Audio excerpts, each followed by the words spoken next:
Who doesn't love a good underdog story? Hello and welcome to Incursion Tactics. My name's Luke, and this week I will be mostly talking about underrated units. I reached out to the members Discord to see what the underrated units that they all loved were, and they did not disappoint. There were some really interesting units thrown out there, and I've put together some of my favourite, along with a couple of choices a little bit more niche, not always seen, but can still be quite potent in the right situation. So if you're looking for some useful things to keep an eye on, even if these units don't appear in a faction that you play, it's well worth sticking around to the end of the video to get a feel for some of the lesser known tactics and nuances, and more crucially, to learn how to defend against some of these more exotic units. Let's get started. Dakka Jet. Lots and lots of Dakka. The ranged weapon at first glance is a bit underwhelming. It's got some interesting rules between rapid fire, sustained hits and twin linked. It's got 2 twin super shooters as standard, and you can take an additional twin super shooter. So you get 12 attacks or 18 depending on how close you are. The fact that it's a flyer, more often than not you'll be able to get within rapid fire range.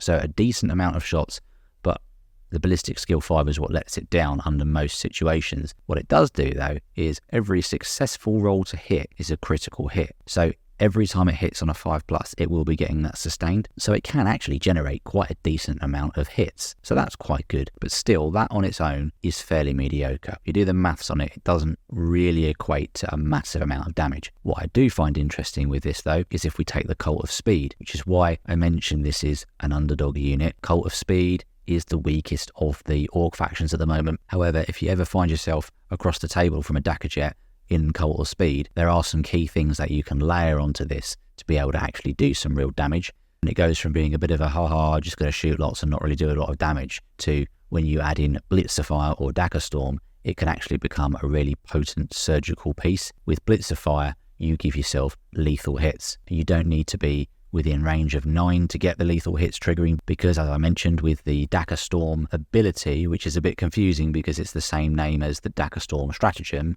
Thank you, Games Workshop, for the clumsy writing. But the Dagger Storm ability on the Dakka Jet with Blitzerfire, you'll always get your lethal hits on a 5+. So you can go against light vehicles with this for the damage that you're doing to a smaller unit. You combine this with the fast movement of the aircraft, you can get round to angles where units that would normally be out of line of sight, you can go around and drill a unit that was hidden. Perhaps a small battle line unit that's milling around the backfield, screening out.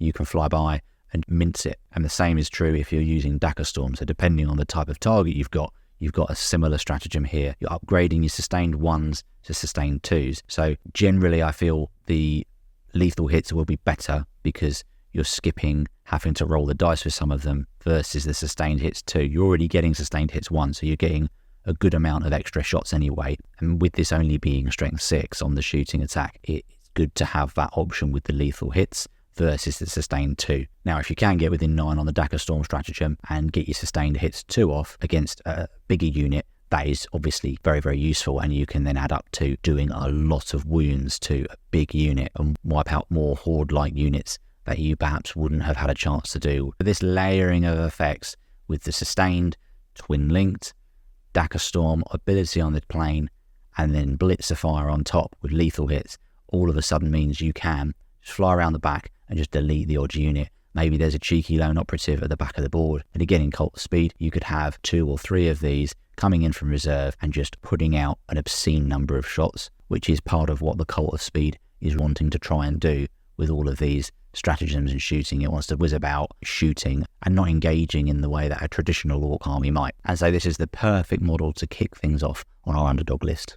Next up we have the Invader ATV. This is a cheeky little unit for just 70 points. 8 wounds, toughness 5. If you want it gone, you can easily take care of it, but you can't just fire a few bolters at it and expect it to fall over. Couple that with quite a decent amount of shooting. You can either go with a multi-melter to try and threaten some vehicles or elite infantry, or the Onslaught Gatling Cannon, which has devastating wounds on 8 shots. So odds are you're likely to get a few devastating wounds through, which is really nice. So a nice small, maneuverable, easy to hide unit. Nip in and out between buildings, threaten some dev wounds on a unit. At the right moment, pop out, do some chip damage on top of the rest of your army where it's needed. Finish off a tank or do some wounds to a unit and to soften it up before something else charges in. A nice little complementary model. And when you look at the Outrider Escort, roll once per turn in your opponent's shooting phase, you get to shoot back, which is really interesting because you can create some situations with it where they're damned if they do, damned if they don't, i.e. they can try to kill the ATV and not a more important target, or if they go for a more important target, the ATV could then shoot back and do a little bit of damage to something. It's not always going to put people off actually shooting, but there may well be situations where if the enemy has a unit that's taken some damage already and could actually die to that ability, then that will give them pause for thought before having to shoot. Another thing that I really like about this is it's got the grenades ability. Grenades keyword is one of my favorite keywords when it's stapled onto a unit that's fast. So things like Storm Boys or jump back infantry with grenades on them as a keyword are fantastic. It's cheap, it can do actions, it can drive around the board. If it's going to shoot something, it might chip off some last wounds, and it can do grenades. And so for 70 points is worth considering in any Astartes army. Often the smaller Primaris units get the nod over this, and I get why, but this is a useful thing to consider the next time you're making a Space Marine army, as it does offer some interesting effects. Next up is a Ballistus Dreadnought.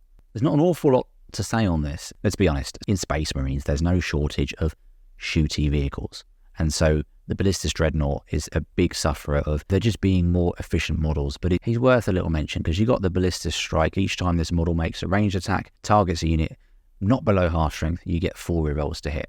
This is nice just to spread some of that Oath of Moment love around. If you wipe out your Oath of Moment target and you've got a Ballistus Dreadnought, you have a nice source of rerolls if you're shooting at something else, which is a nice touch. And then you've also got quite a nice set of options. It's a perfectly reasonable unit to include. Doesn't have that many bells and whistles on it, but it's going to do the job of shooting stuff. Just sit at the back of the board, firing crack missiles, firing las cannons, just being a bit of a nuisance, being quite tough to kill.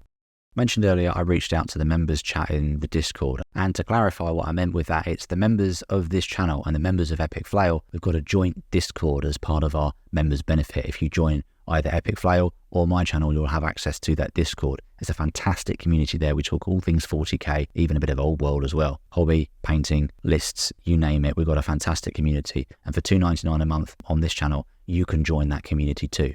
Not only that, I also produce members content as well. Every week, in addition to videos like this, I will make another video just for my members. So if you're loving these videos, join the Incursion.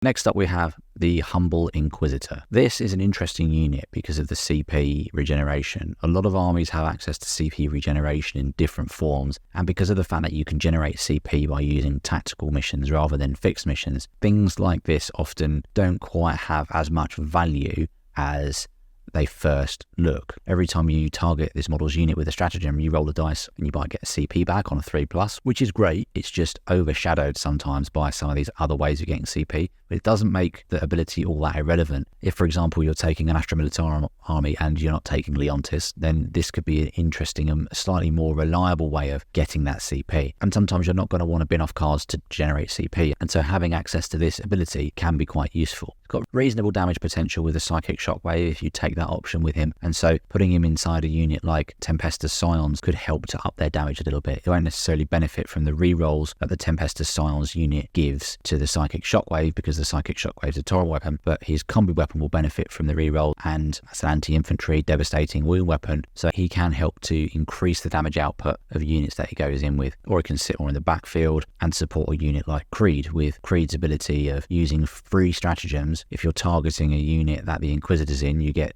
to use a stratagem for free, and then you might get a CP back. So you can get some interesting advantage on the CP that way. There's other Inquisitors that are better. There are other character options there, but again, one to not always write off, and he does give subtle little buffs, which can be useful in the right situations. So it's well worth respecting the dev wound output it can put out, as well as the ability to get CP back. And then we have Cadian Shock Troops. These are quite simply, in my opinion, some of the best battle line in the game, but they get overshadowed somewhat by Catechins and Deathcore of Krieg. Catechin's scout ability, the unit's cheaper for a start, and they can scout, is fantastic. So they fill a role that the Cadians just can't. And so if you want scouting, you want that ability, that maneuverability, which is without transports lacking in a guard army. It can be quite a static thing or a slow thing. Catechins will often get the nod. They're cheaper and they can be where you want them to be before they get shot and die, as is often the life of a poor guardsman, unfortunately. And Deathcore of Krieg, they're a bit more stubborn to go down, especially when you start making the unit 20 strong. Add the Deathcore Marshal in there for a feel no pain, and if you really want to go ham, you can add in the Psyker to give a 4+ invulnerable against shooting attacks as well, to create a really annoying unit to try and dig out.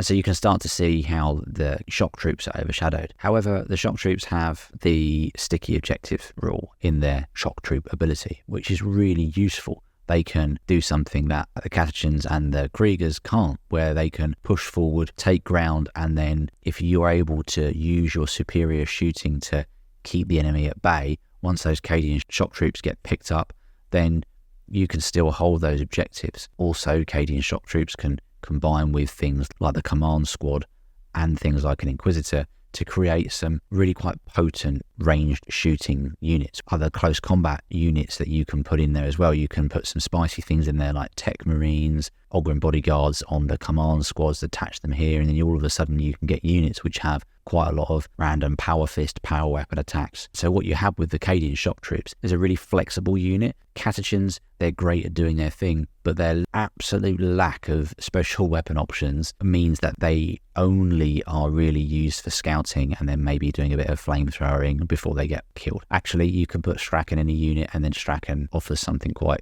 special from a combat punch. But I would say, actually, with some of the stacking of characters of the Ogryn bodyguards, the Cadian command squad, and other inquisitorial characters you can lump into a blob of Cadian shock troops, you can get something that is on a par with the sort of damage Strachan can put out, but also deals a much more significant amount of damage at range, and then, as I said, has sticky objectives. So if you're looking at Strachan as your default combat punch, actually have a look at the things in the Astra Militarum Codex stack up. It was like playing Buckaroo with the amount of stuff you can attach into that unit. It's quite a lot, which is really interesting and can make for some really random units. And so if you're seeing this Joseph in his technicolored Cadian shock troop unit, then make sure you understand exactly what the output of that unit is, because it will surprise you. And that flexibility is why I think this low-key solid unit, because all the special weapons you can add in on top of all the other stratagems that you get for free with Ursula as well. And so it's something to underestimate at your own peril. And that's the key thing that I wanted to throw out there with a video like this, is to highlight some of the things that aren't always the most common things that you'll see across the table from you. And so sometimes that can be a big deal when you're worried about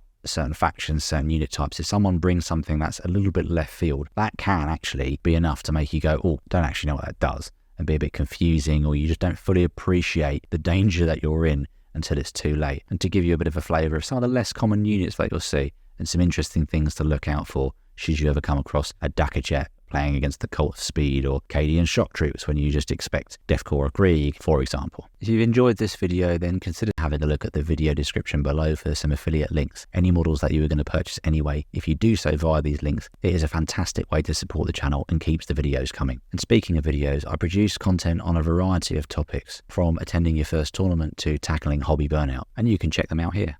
So have a little look at those and let me know what you think. And if there's an underrated unit that you think I've missed out, shout out in the comments below your most valued underrated unit of choice. In the meantime, thanks very much for watching. Keep rolling those dice and stay tuned for more.